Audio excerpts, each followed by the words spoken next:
All right, so Rich Dad, Poor Dad. We are here to read the introduction by Robert Kiyosaki.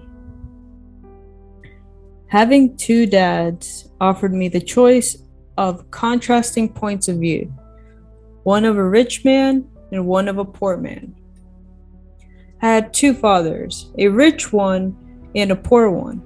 One was highly educated and intelligent. He had a PhD and completed 4 years of undergraduate work in less than 2 years. He then went on to Stanford University, the University of Chicago, and Northwestern University to do his advanced studies, all on full financial scholarships. The other father never finished the 8th grade. Both men were successful in their careers, working hard all their lives. Both earned substantial incomes, yet one always struggled financially. The other would become one of the richest men in Hawaii. One died leaving tens of millions of dollars to his family, charity, and his church. The other left bills to be paid when he died. Both men were strong, charismatic, and influential. Both men offered me advice, but they did not advise the same things. Both men believed strongly in education, but did not recommend the same course of study. If I had only one dad, I would have had to accept or reject his advice. Having two dads offered me the choice of contrasting points of view, one of a rich man and one of a poor man. Instead of simply accepting or rejecting one or the other, I found myself thinking more, comparing, and then choosing for myself. The problem was that the rich man was not rich yet, and the poor man was not yet poor. Both were just starting out on their careers and both were struggling with money and families, but they had different points of view about money. For example, one dad would say, "The love of money is the root of all evil." The other said, "The lack of money is the root of all evil." As a young boy, having two strong fathers, both influencing me, was difficult. I wanted to be a good son and listen, but the two fathers did not say the same things. The contrast in their points of view, particularly about money, was so extreme that I grew curious and intrigued. I began to start thinking for long periods of time about what each was saying. Much of my private time was spent reflecting, asking myself questions like, why does he say that? And then asking the same question of the other dad's statement. It would have been much easier to simply say, "Yeah, he's right. I agree with that." Or to simply reject the point of view by saying, "The old man doesn't know what he's talking about." Instead, having two dads whom I loved forced me to think and ultimately choose a way of thinking for myself. As a process, choosing for myself turned out to be much more valuable in the long run than simply accepting or rejecting a simple point of view. One of the reasons the rich get richer and the poor get poorer, the middle class struggles in debt, is that the subject of money is taught at home, not in school. Most of us learn about money from our parents. So, what can poor parents tell their children about money? They simply say, "Stay in school and study hard." The child may graduate with excellent grades, but with a poor person's financial programming and mindset. Sadly, money is not taught in schools. Schools focus on scholastic and professional skills, but not on financial skills. This explains why smart bankers, doctors, and accountants who earned excellent grades may struggle financially all their lives. Our staggering national debt is due in large part to highly educated politicians and government officials making financial decisions with little or no training in the subject of money. That's so true. Today, I often wonder what will happen when we have millions of people who need financial and medical assistance. They will be dependent upon their families or the government for financial support. What will happen when Medicare and Social Security run out of money? How will a nation survive if teaching children about money continues to be left to parents, most of whom will be or are already poor? True. Because I had two influential fathers, I learned from both of them. I had to think about each dad's advice. And in doing so, I gained valuable insight into the power and effect of one's thoughts on one's life. For example, one dad had a habit of saying, I can't afford it. The other dad forbade those words to be used. He insisted I ask, how can I afford it? One is a statement and the other is a question. One lets you off the hook and the other forces you to think. My soon-to-be rich dad would explain that by automatically saying the words, I can't afford it, your brain stops working. By asking the question, how can I afford it, your brain is put to work. That's awesome. He did not mean that you should buy everything you want. He was fanatical about exercising your mind, the most powerful computer in the world. He'd say, my brain gets stronger every day because I exercise it. The stronger it gets, the more money I can make. I believed that automatically saying, I can't afford it was a sign of mental laziness. True. Although both dads worked hard, I noticed that one dad had a habit of putting his brain to sleep when it came to finances, and the other had a habit of exercising his brain. The long-term result was that one dad grew stronger financially and the other grew weaker. It is not much different from a person who goes to the gym to exercise on a regular basis versus someone who sits on the couch watching television. Proper physical exercise increases your chances for health, and proper mental exercises increases your chances for wealth. That's a strong, strong line. My two dads had opposing attitudes, and that affected the way they thought. One dad thought that the rich should pay more in taxes to take care of those less fortunate. The other said, taxes punish those who produce and reward those who don't produce. One dad recommended, study hard so you can find a good company to work for. The other recommended, study hard so you can find a good company to buy. One dad said, the reason I'm not rich is because I have you kids. The other said, the reason I must be rich is because I have you kids. One encouraged talking about money and business at the dinner table, while the other forbade the subject of money to be discussed over a meal. One said, when it comes to money, play it safe. Don't take risks. And then the other one said, learn to manage risk. One believed our home is our largest investment and our greatest asset. The other believed, my house is a liability, and if your house is your largest investment, you're in trouble. Both dads paid their bills on time, yet one paid his bills first, while the other paid his bills last. One dad believed in a company or the government taking care of you and your needs.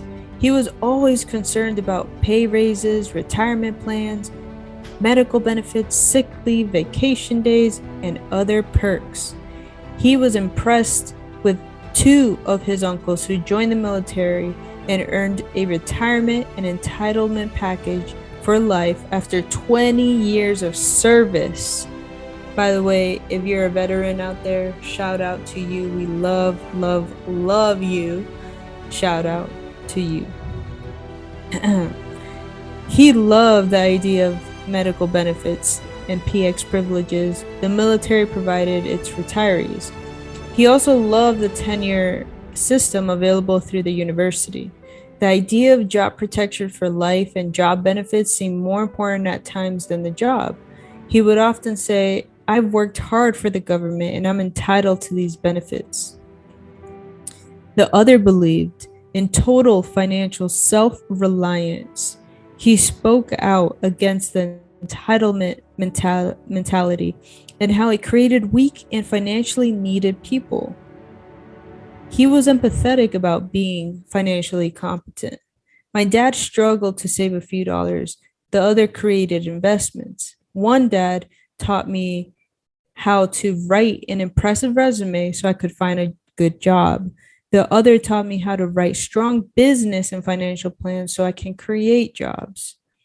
Being a product of two strong dads allowed me the luxury of observing the effects and differences and thoughts that it has on one's life.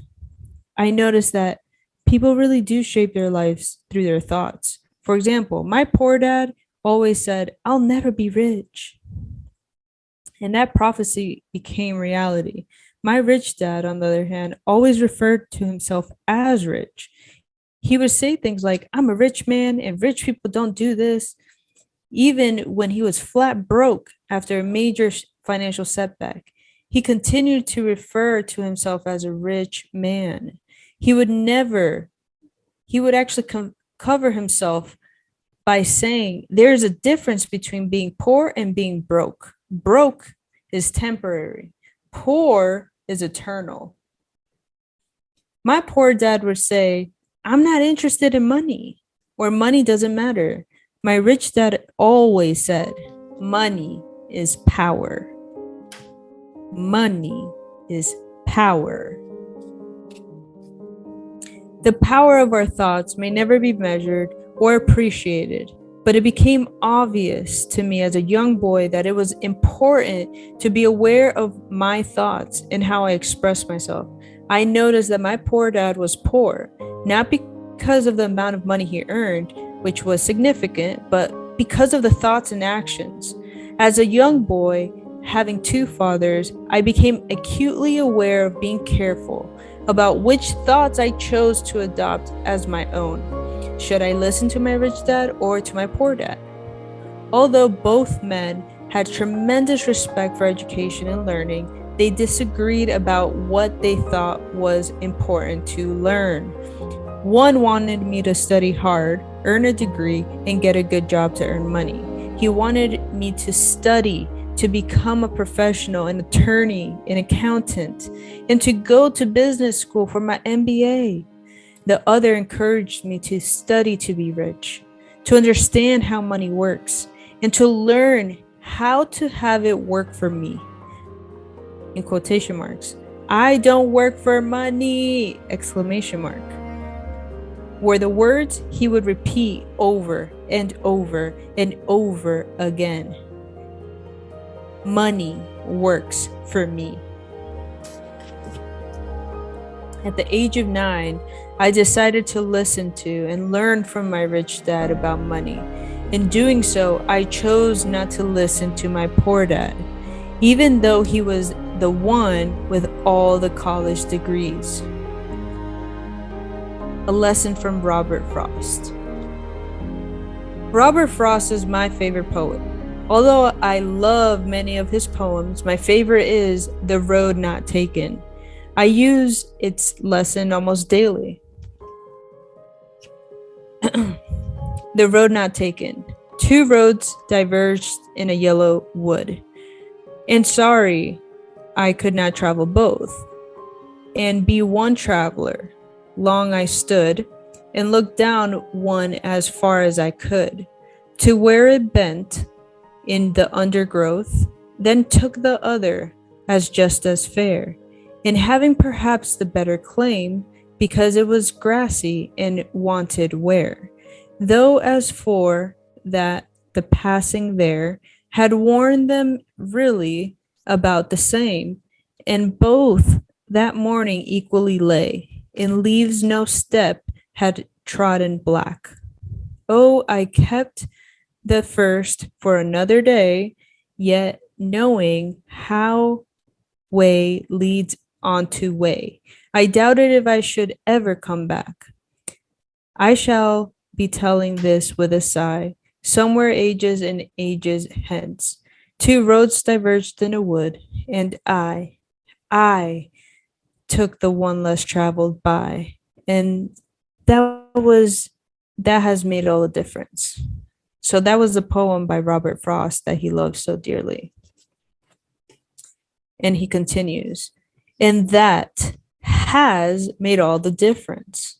Over the years, I have often reflected upon Robert Frost's poem, choosing not to listen to my highly educated dad's advice. An attitude about money was a painful decision, but it was a decision that shaped the rest of my life.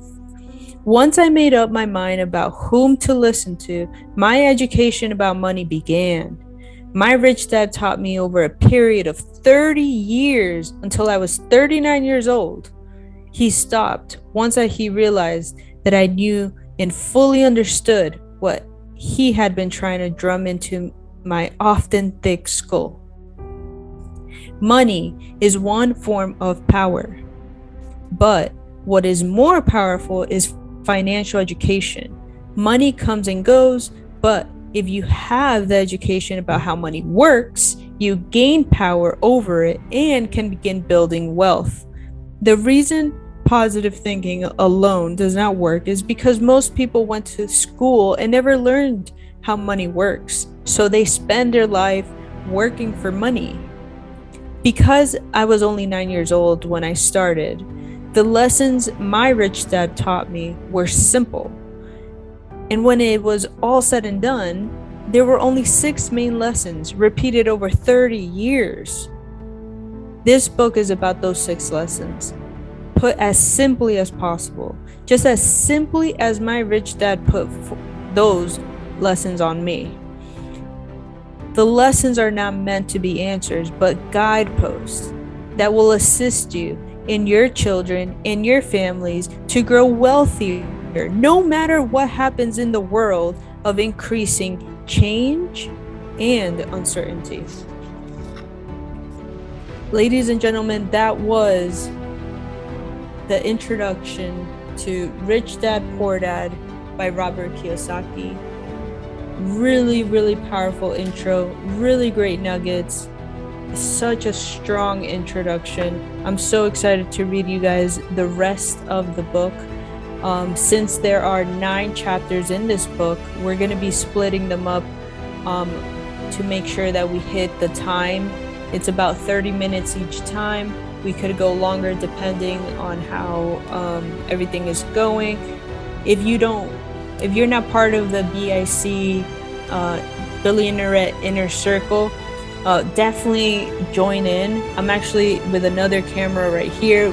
The entire group is here, which is really, really powerful. So I am reading to them as well. But the cool thing about it is that you won't be part of the amazing inner circle discussion that we're about to get into. So it's a really, really great way to, sink everything in that you just learned, because you can listen to it once, you can listen to it twice, 3 times, 4 times, but when you really discuss it with others and you can share what you learned, it really sinks in. So make sure to get into the Billionaire Inner Circle.